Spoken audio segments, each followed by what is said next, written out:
even when they act that way toward me, I'm still going to come back later and have a conversation that goes something like, you know, your behavior, the way you acted toward me, really doesn't seem to be the type of person that I think you are. I'm going to let them know that I think that they are different than their behavior, and that sometimes I'll even tell them I was surprised by that behavior. Now, some will show you over and over, so it is no surprise. But I always want the conversation to be about how I know that you're better than your behavior. You're better than the behavior that you're exhibiting. Okay, so remember, calm is contagious, silence is powerful. The best thing to do when we're feeling challenged is to not engage. In fact, you'll really get their attention when you model just cognition and silence, you know. I'm just going to think about that for a minute.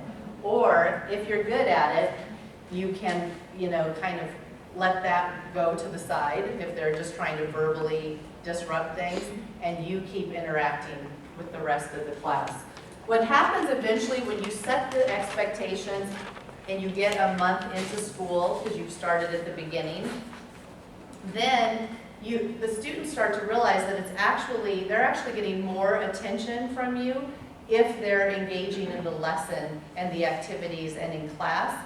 And they'll start to want the attention from you because the attention that you're giving them is the good attention, the positive attention that many of the misbehaving students don't get outside of your classroom. So it is a lot of responsibility on us, but it gives us so much power so quick that, trust me, it is worth the effort that you put in. So good discipline is only a matter of good timing. You have the license to teach, but you probably weren't necessarily taught effective ways to deal with discipline. Most of us weren't. So when we know how to deliver great content, we also have to know how to have good timing in dealing with behavior.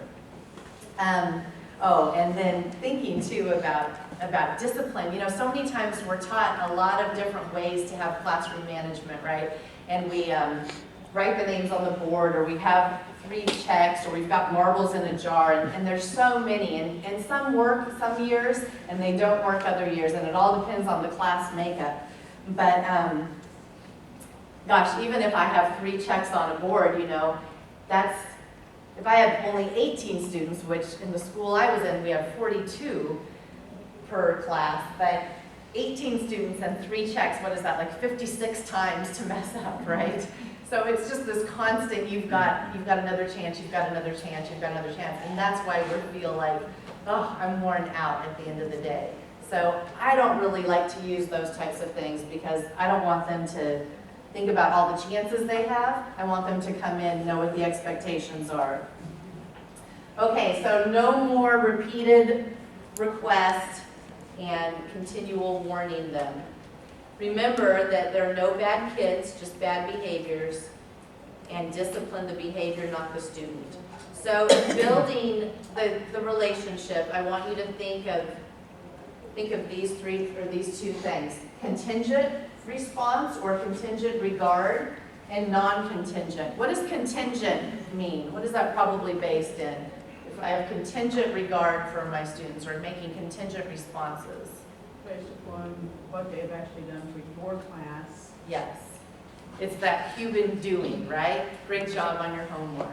Right. And so the non-contingent is the I like you just because you are type of response and interaction and communication. So here's some examples. Contingent interaction. Thanks for turning in your assignment. Look over chapter 14 for tomorrow. Good job citing the references. Non-contingent. How's your day going? What's your pet's name? What music have you been listening to? Good job in the game last night. Any plans for the weekend? Now in my class, I also had 3 pregnant students, 4 students who had just had babies, many students who were in foster care or had parents in jail, drive-by shootings at night, and one of our students was even murdered the year I was there, the last year I was there. So oftentimes, if if our circumstances and our lifestyle don't relate to the circumstances and lifestyle of our students, it can be difficult or seem challenging to create that bond and grow that relationship. But it's so important that you do, because if you do, they'll start really opening up and sharing with you, and their performance in class and on tests will change because they start to believe that they matter. I mean, a lot of times our students who are performing poorly or have bad behavior just don't believe that they have enough value. In high school, a lot of students don't want to be there, do they? They feel like, oh, I'm here because I have to come. So if I start interacting with them in a way that gets them to believe that they actually have value and that they matter to society, not only me, then they've got a reason to go ahead and learn the content as well.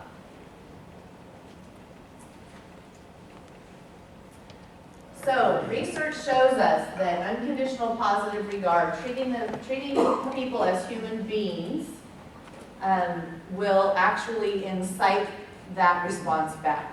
It's just like a smile. If I smile at someone, oftentimes they smile back, right? When you smile at somebody, whether it's just walking down the street or you're actually talking with them and greeting them, it evokes a smile back. Human doing just sees the stuff that you do for me. Any comments or questions about this? This makes sense then, right? Because relationship equals power, then rules without relationship is just rebellion. Because what student really wants to come to school and follow rules? They don't really want to come to school anyway half the time. So if they have to come to school and follow rules, and your only interaction with them is get this done and do this right and obey the rule, there's just no motivation to learn. All right, now I'm not going to have time to go over any classroom arrangement stuff with you today, but I will gladly email you some really great layouts.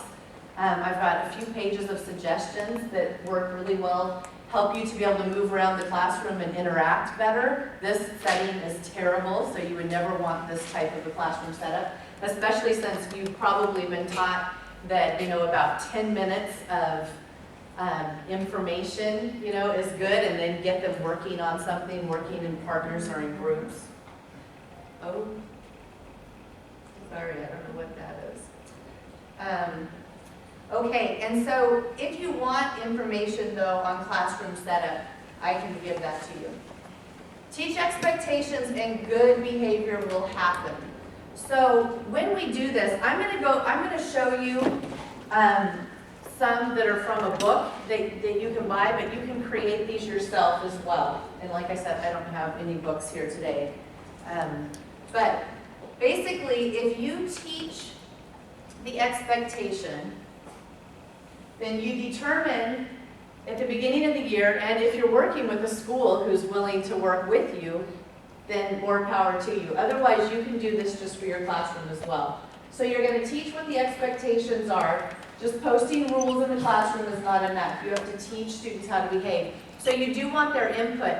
Now, when I say for the first couple weeks of school, teach the expectations, it doesn't mean that you can't get started on content, right? So you're going to go ahead and start your curriculum and start building the relationships with the students, but you're also spending a little bit of time each day going over what the expectations are.